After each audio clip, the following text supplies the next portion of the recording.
You thought you were strong, independent, the kind of woman who would never tolerate disrespect or manipulation. Yet here you are, 3 years deep in a relationship that drains your soul, and questioning how you became someone you don't recognize.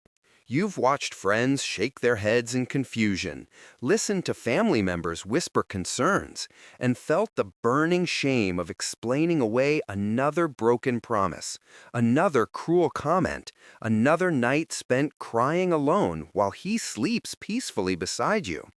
The woman staring back at you in the mirror feels like a stranger. And the most terrifying part isn't just that you're staying, it's that some twisted part of you can't imagine leaving, even though you know you deserve better. The psychology behind why intelligent, capable women remain trapped in toxic relationships runs far deeper than simple weakness or poor judgment. And understanding these hidden mechanisms is the first step toward breaking free from patterns that feel impossible to escape. Your brain, designed to protect you, has actually become your prison warden, employing sophisticated psychological defenses that keep you locked in cycles of hope and disappointment.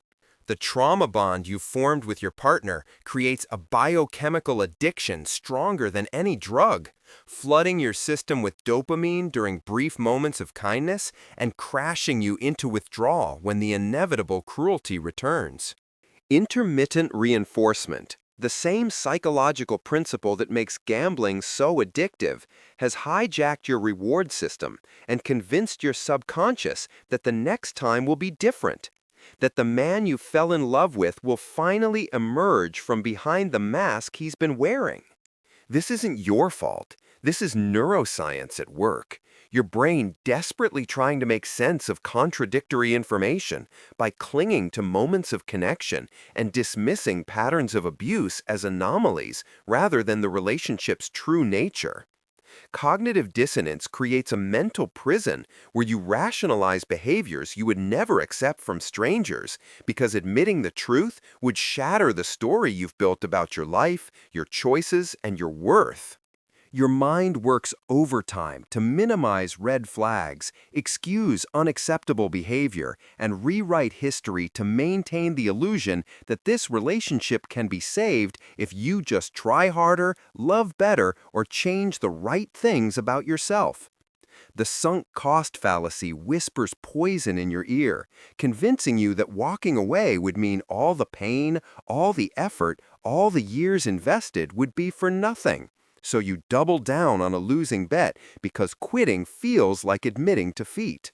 Gaslighting has slowly eroded your trust in your own perceptions, making you question memories, doubt your instincts, and rely increasingly on his version of reality because your own feels unreliable and confused.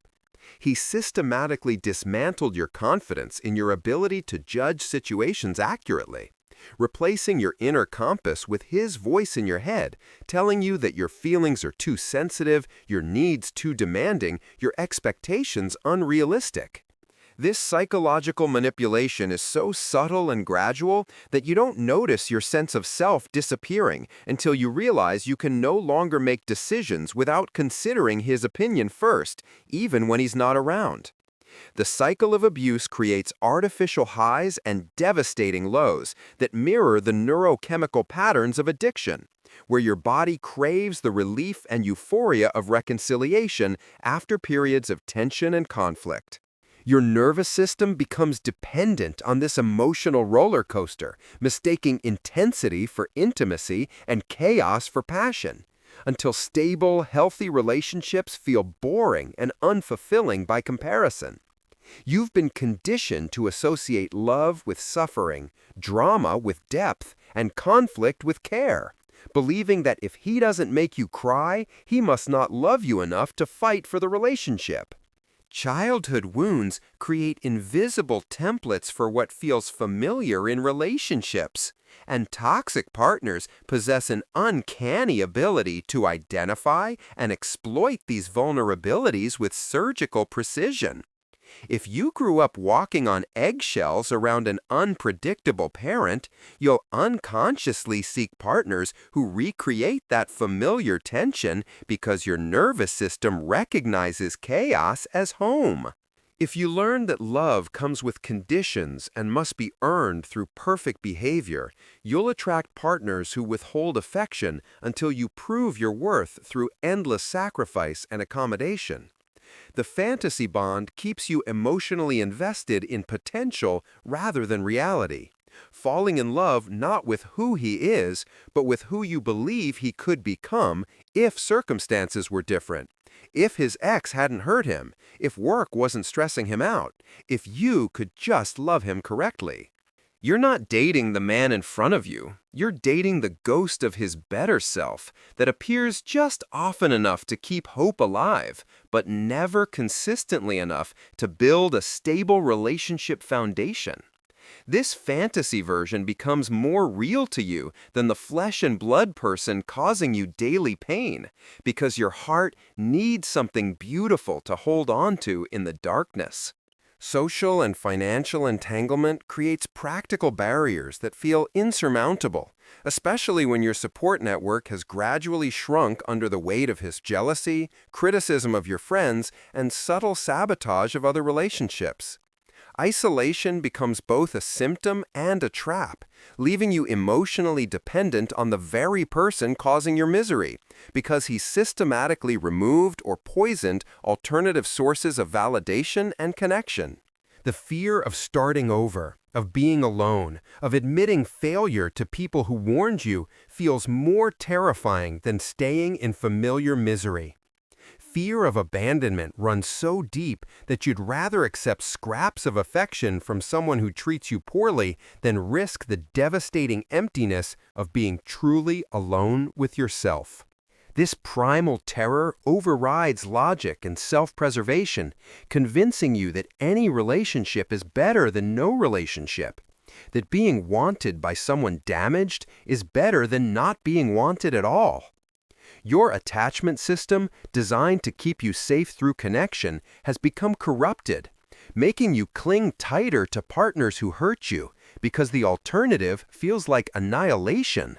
The shame spiral keeps you trapped in secrecy, unable to reach out for help because admitting the truth would mean facing the judgment of people who might not understand how smart like you ended up in this situation. You've become an expert at presenting a perfect facade while dying inside, crafting social media posts that hide bruises to your soul and practicing smiles that mask the emptiness in your eyes. The gap between your public image and private reality grows wider each day, making authenticity feel impossible and isolation feel safer than vulnerability. Learned helplessness develops gradually as your attempts to improve the relationship fail repeatedly, teaching your subconscious that resistance is futile and acceptance is the only path to survival. Each failed conversation, each ignored boundary, each broken promise reinforces the belief that you have no power to change your circumstances, so you stop trying and start adapting, molding yourself into smaller and smaller shapes to avoid triggering his anger or disappointment. Your spirit learns to go quiet, your voice learns to go soft, and your dreams learn to go dark, because hoping for more only leads to deeper disappointment. The biological imperative to pair bond works against your rational mind, flooding your system with oxytocin and vasopressin that create feelings of attachment regardless of how poorly you're treated. Your body doesn't distinguish between healthy and unhealthy connections. It simply responds to physical intimacy, shared experiences, and emotional intensity by creating chemical bonds that feel like love but might actually be addiction. These hormones make leaving feel like withdrawal, creating physical and emotional symptoms that convince you the relationship must be meaningful if ending it hurts this much. Recovery requires understanding that your responses are normal reactions to abnormal circumstances.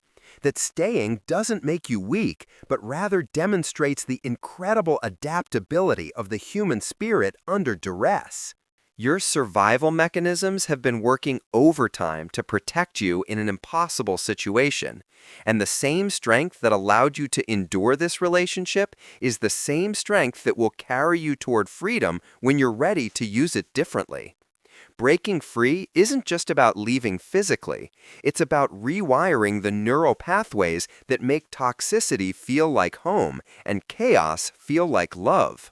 The path forward begins with radical self-compassion, recognizing that you've been doing the best you could with the information and resources available to you, and that awareness is the first step toward transformation. Every woman watching this has felt the confusion of loving someone who hurts them, the shame of staying when they know they should go, and the terror of facing an unknown future alone. Your story isn't finished yet, and understanding the psychology behind your choices gives you the power to make different ones, not because you're broken and need fixing, but because you're human and deserve healing. If this resonated with something deep in your soul, if you felt seen and understood in a way that brought tears to your eyes, please know that you're not alone in this struggle, and there are thousands of women just like you fighting the same battle. Share your truth in the comments below, even if it's just to say, "Me too," because your voice might be exactly what another woman needs to hear to take her first step toward freedom. Remember to like this video if it opened your eyes to something important, and subscribe to join a community of women committed to breaking generational cycles and choosing themselves, because together we're stronger than any force trying to keep us small.